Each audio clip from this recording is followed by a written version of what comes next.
polarity. Today I'd like to talk about polarity. And I think there's a big difference between polarity and duality in my understanding.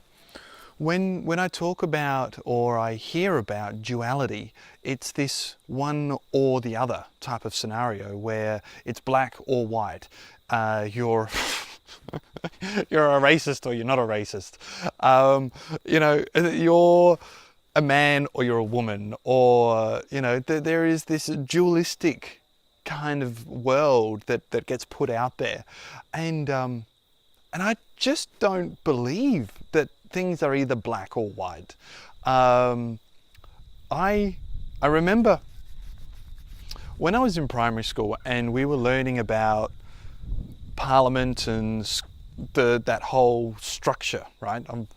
Parliaments and things that I still don't get at all.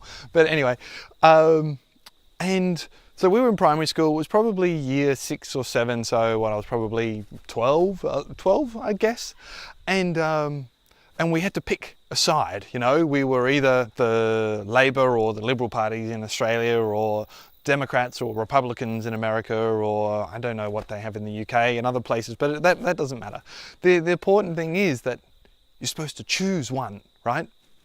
I remember my teacher saying to me, like, Jason, you can't go for both sides, right? You need to pick one, and then you need to believe in that, and then you need to tell that truth and, support your party.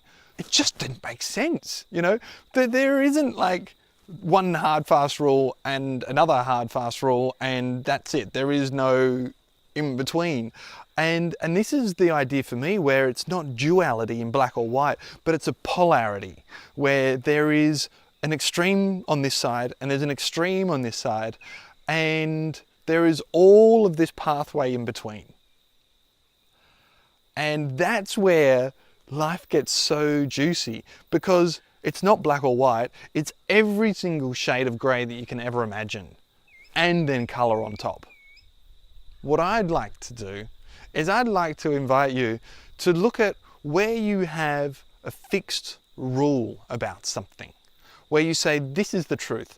And look, the most extreme example that I talk about with this sometimes is, do you believe in murder? Do you think that murder is a good thing or a bad thing? And a lot of people would say straight up, murder is bad, I'm not allowed to do that, it's wrong. Which is fair enough in most cases, right? But then there's the matter of euthanasia. What if you were out in the desert and there was a plane crash, right? And you were a survivor and there was another survivor. However, the other survivor was terminally injured, right? There was no way that they were going to survive between you finding help or help finding you and then passing away in severe agony and pain and suffering. Would you then release the person from suffering, and is that then called murder? Now,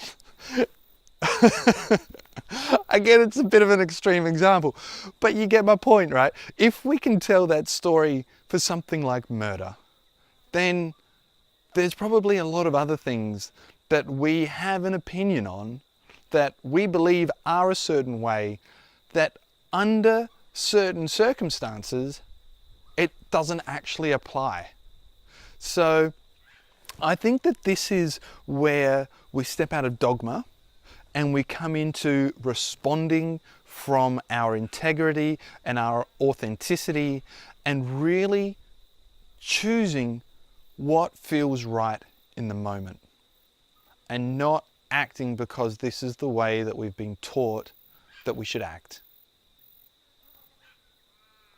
Where today have you made a judgment, a rule, without any consideration of there being some spectrum of polarity between the black and the white, the yes and the no, this is true, that is not true?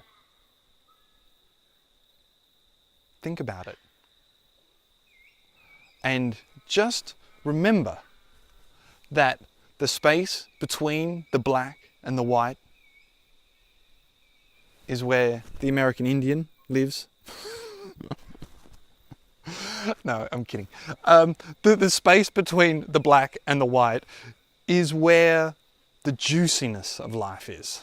It's in this fullness, within this spectrum where we can actually say, I don't know, and I'm willing to explore, is where the juiciness of life is. This is where the awesome freedom lifestyle is. Come into the middle. Find that path of authenticity within that moment. Have an amazing day.